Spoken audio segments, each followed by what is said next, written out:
Welcome to the channel. Help me hit 500 subscribers. This video and offer help me help you. Subscribe and I'll bring more videos. Ronaldo, Benzema, Sanchez, Kante, is the Saudi Pro League a threat to European football? First it was Cristiano Ronaldo, then Karim Benzema.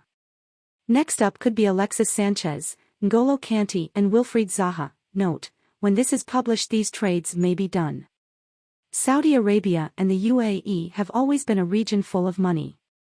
Most of the time, this money was used to invest abroad. At Manchester City, PSG, Mercedes F1 and beyond. Much of this is driven by sports washing. In recent years, they've spent their money closer to home. The Qatar World Cup, numerous F1 Grands Prix across the region and the LIV Golf Series. It was only a matter of time before the money made its way to football. Money spent on football is nothing new in the region.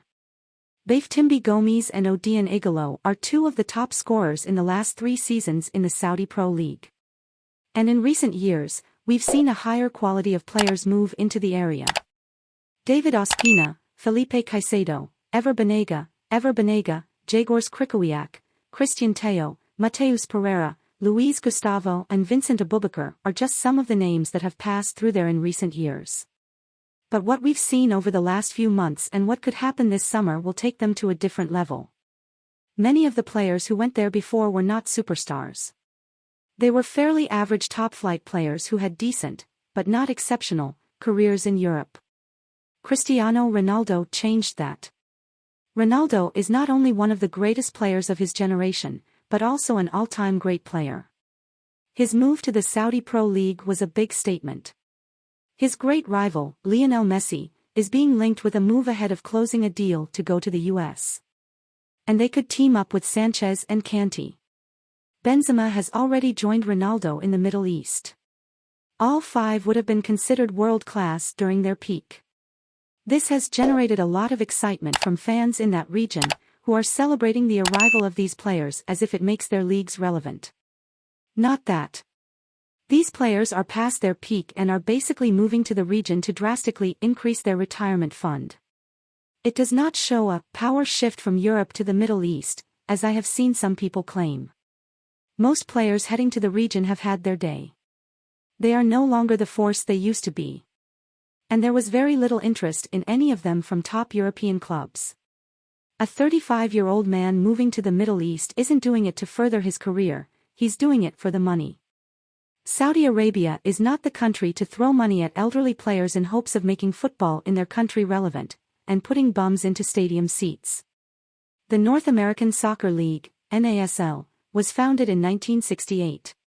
After struggling for a decade, they started a recruiting drive in the late 70s offering older stars big money to play in America. Pelé, Johan Cruyff, George Best, Franz Beckenbauer, Eusebio and Gerd Müller were just some of the international stars who made a career in the United States. Bobby Moore, Jeff Hurst, Godran Banks and Alan Ball were also 4 of the 1966 England winners to make the switch. Players back then weren't paid the exorbitant amount they are currently, so no one really blamed them for going to the US to build their retirement fund. With teams losing money left, right and center, many of the clubs began to disappear in the early 1980s, and by 1984 there were only 9 teams left. And in 1985 the league ceased operations and senior outdoor soccer in the United States would be non-existent. It would not be until 1993 that First Division American football would restart with the creation of Major League Soccer, MLS. MLS was created as a condition for hosting the 1994 World Cup. For the first 10 to 15 years of MLS, they focused primarily on developing American talent and recruiting players from across Central America. In 2007 everything changed with the second invasion of American football, led by David Beckham. With the league struggling for attendance and looking to expand, the MLS went the NASL route by spending heavily on aging European stars.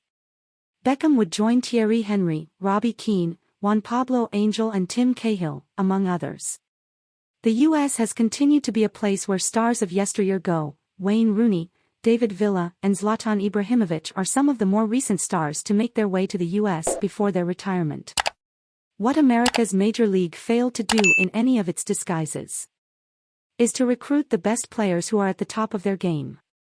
Carlos Vela and Bradley Wright Phillips, the two biggest names that moved to America in their heyday. Adverts.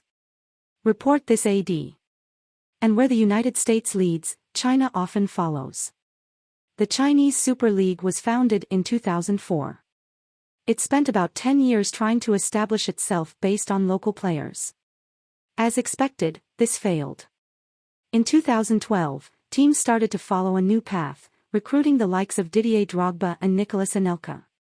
Along with them were Seydou Keita, Fabio Rochenbach, Freddy Kanute and Yakubu. China has become an alternative option for America as a place to recharge its retirement fund. Interestingly, while the US attracted European talent, China became attractive to those with African and Brazilian heritage. Didier Drogba reportedly signed a contract worth £300,000 a week, a massive sum for a 34-year-old in 2012. The league almost collapsed in 2013 due to a match-fixing scandal that saw 12 teams banned. Many of these players also returned to Europe complaining of unpaid wages and poor conditions. Reports were many of the players, including Drogba, did not receive much of their main wages. From 2015 to 2018, the league tried to shed its reputation for non-payment of wages. A second wave of players moved to China, including Carlos Tevez, Ricardo Carvalho, Alexander Pato, Mikel John Obi and Paulinho. Tevez was reportedly paid $41 million a year, the equivalent of £650,000 a week. Like the US, China hasn't really recruited any established superstars. Oscar and Ramirez are probably the two biggest names that were at, or close to, their peak. And again we have the Middle East, Ronaldo, Benzema, Kante, maybe, and Sanchez, maybe.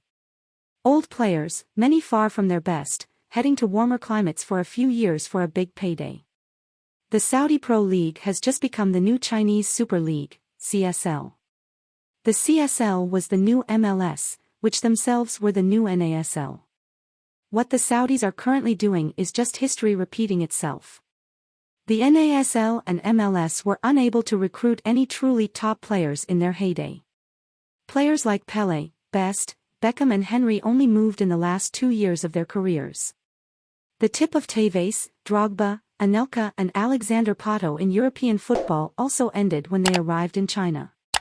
There was no top team chasing Ronaldo, nor did Benzema arouse interest beyond Real Madrid.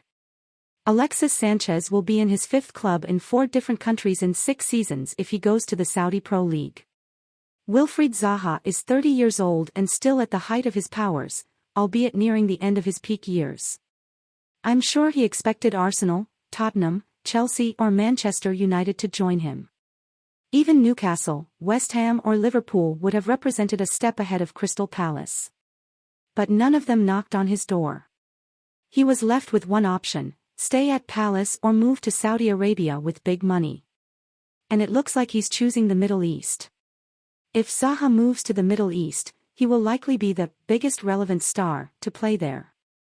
And at £300,000 a week, who can blame him? Since I initially drafted this blog, more players have been linked to the KSA. The Chelsea squad of Edouard Mendy, Kalidou Koulibaly, and Hakim Ziyech is being scrutinized to be recruited by the league. So is Thomas Partey of Arsenal. One interesting thing is that many of those who receive a lot of money are Muslims. I think this is deliberate by the Saudi Pro League and its investors. Of course, they're also in bed with super agent Jorge Mendes. Mendes' agency, Gestafute, represents Ronaldo, who has already made the switch. It also represents Ruben Neves, who is close to joining. Another Mendes customer, Bernardo Silva, also had the opportunity, but turned it down. Mendes is clearly trying to enrich himself and his clients by offering as many as possible a move to the Saudi Pro League. And it will single out players who want to play at the top against those looking to make a play for the money. Most top players will remain in Europe. They will only move to Saudi Arabia if they are on the decline or are more motivated by money than playing at the top. The Saudi Pro League is nothing to worry about for now. Like the US and China, they will struggle to sign any top European players. You can't see Bukayo Saka, Erling Haaland, Kylian Mbappe, or Vinicius Jr. moving there anytime soon. They will just fade into insignificance. Any player who goes to the Middle East is practically retiring internationally, if he plays for a major nation. Oscar moved to China at the age of 26. Since if changed, in 2017, he was not called up for the Brazilian national team. He had 46 caps by the age of 25. Things may change in the future. Saudi teams can invest enough money in younger European players to encourage them to join. A bit like they did with Live Golf. But that won't make your teams more popular. What makes football special is the passion of the local fans. From London to Napoli, from Barcelona to Krakow. You won't get an Arsenal London fan to start rooting for Alibaba FC just because they signed Saka. Saudi clubs will simply become similar to the entire Middle East, fake. Oil money cannot buy your history, it cannot buy your heritage, it cannot buy your culture. No matter how many billions these places spend on the best hotels, the best football players, it won't make a huge difference. People will still come to London to see Buckingham Palace. People will still go down Arsenal. China, the United States and Saudi Arabia will not survive spending big money on European players of the past. They will only build their leagues if they focus on local talent that local fans can also relate to. America discovered that, and the MLS has arguably never been more popular. Rivalries between cities are now being built, which has another aspect. China is still wrestling with the battle between local and foreign players, with the class gap being huge. My bet is that Saudi Arabia will end up a bit like China. They will struggle to attract the best players, and at the same time the influx of overplayed players will have a negative impact on local players. Hope you enjoyed the video. What did you think of the video? Subscribe to the channel and leave your opinion in the comments.